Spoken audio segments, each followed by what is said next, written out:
के लिए ज़्यादा आवश्यकता है, तो वो बच्चे क्या हैं, क्योंकि यहाँ जो 2023 में जो आपके एग्ज़ाम हुआ है, जनवरी में जो आपका एग्ज़ाम हुआ था 2023 में जनवरी में, उनके क्वेश्चंस भी इसमें ऐड किए हुए हैं उसी पैटर्न में, किस किस तरीके के क्वेश्चन पूछे गए, तो ये चारों बुक्स में आपको वो देखने को मिलेंगे। इसके बाद मैं बढ़ता हूं अपने सिलेबस की तरफ। हमारा जो रीजनिंग का सिलेबस होने वाला है, क्या क्या चीज़ हम पढ़ेंगे और किस सीक्वेंस में पढ़ने वाले हैं, मैंने पूरा आपके लिए बनाकर लेकर आया हूं। और एग्जाम में ये वही चैप्टर हैं जिनसे एसएससी क्वेश्चन पूछती है। उसके बाद हमारे पास समय बचेगा तो हम वो चैप्टर भी करेंगे जिनसे कभी कभी कोई क्वेश्चन देखने को मिलता है। ठीक है, तो सबसे पहले मैं आपको बता दूं कि सबसे पहले हम कौन सा चैप्टर लेकर चलने वाले हैं। आज जो हमारा चैप्टर होने वाला है वो कोडिंग डिकोडिंग है। इंपॉर्टेंट है, आप प्रीवियस ईयर उठाकर देखना, 2 से 3 क्वेश्चन आपको हर शिफ्ट में, 20 में से 2 क्वेश्चन तो हर शिफ्ट में हैं ही हैं, किसी में 3 भी आ गए हैं। अब अगर मैं लेटर एनालॉजी की बात कर लूं तो फिर ये कोडिंग डिकोडिंग पर ही आधारित हो जाता है, 4 से 5 क्वेश्चन भी है। 2 क्वेश्चन अगर मैं उसकी बात करूं लेटर एनालॉजी की, तो 2 से 3 क्वेश्चन मानकर चलना इस चैप्टर से आपको मिलेंगे एग्जाम में। फिर आता है एनालॉजी टेस्ट, इसके भी 1 से 2 क्वेश्चन मिलने की संभावना रहती है, किसी शिफ्ट में 1 आ जाता है, किसी में 2 आ जाते हैं। सिमिलर सेट चैप्टर आपका इंपोर्टेंट है, वेन डायग्राम इंपोर्टेंट है, स्लॉगिज्म आता ही आता है फिक्स से 1 क्वेश्चन, क्लासिफिकेशन से देखने को मिलता है, नंबर सीरीज हो गया, अल्फाबेट सीरीज हो गया, रिपीटेड सीरीज हो गया, डिक्शनरी ऑर्डर, इसी सीक्वेंस में हम सभी चैप्टरों को करेंगे। लॉजिकल सीक्वेंस ऑफ वर्ड हो गया, रैंकिंग टेस्ट, ऑर्डर सीक्वेंस और सिटिंग अरेंजमेंट, ये तीनों चैप्टर भाई आपको 2 क्वेश्चन तो देकर जाएंगे। 2 क्वेश्चन एग्जाम में, 2 क्वेश्चन संभावना पूरी रहेगी, इन 3 चैप्टरों से 2 क्वेश्चन। ये इंपॉर्टेंट चीजें हैं जो मैं आपको यहाँ बता रहा हूँ। उसके बाद मैं बात करता हूँ डाइस। डाइस भी अपने आप में इंपॉर्टेंट है, 1 क्वेश्चन देखने को मिलता है, प्रीवियस ईयर में भी आया, उससे पिछले साल भी आया था।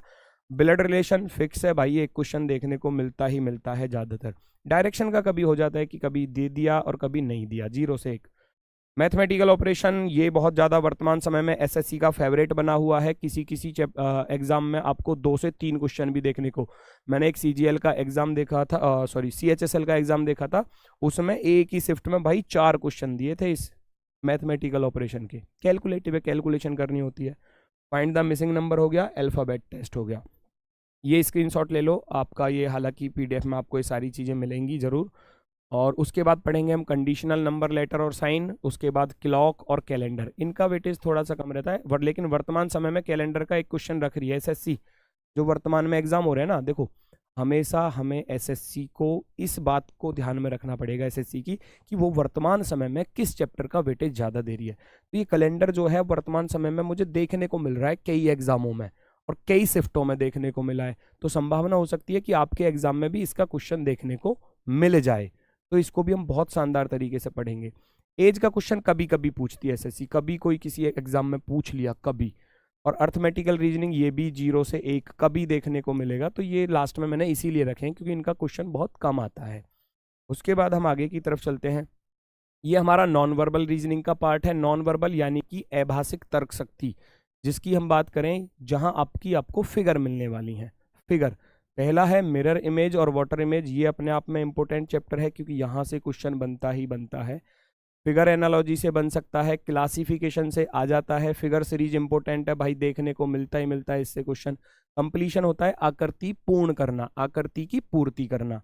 हिडन फिगर होता है छिपी आकृति को ढूंढ कर निकालना, एम्बेडेड फिगर बोल देते हैं, सन्निहित आकृति, तो इसका भी क्वेश्चन देखने को मिलता है। पेपर फोल्डिंग कटिंग इंपॉर्टेंट मिलता है। फिगर काउंटिंग वर्तमान समय में देखोगे तो एक क्वेश्चन दिखाई दे रहा है, कई एग्जामों में मैंने देखा है, तो इसको भी थोड़ा सा डीपली पढ़ेंगे अच्छे से। और फिर जो नॉन वर्बल का एक्स्ट्रा पार्ट बचा हुआ है उसको हम कर लेंगे मिससेलेनियस में। ठीक है, चलो तो शुरुआत करते हैं। सबसे पहले मास रस, सबसे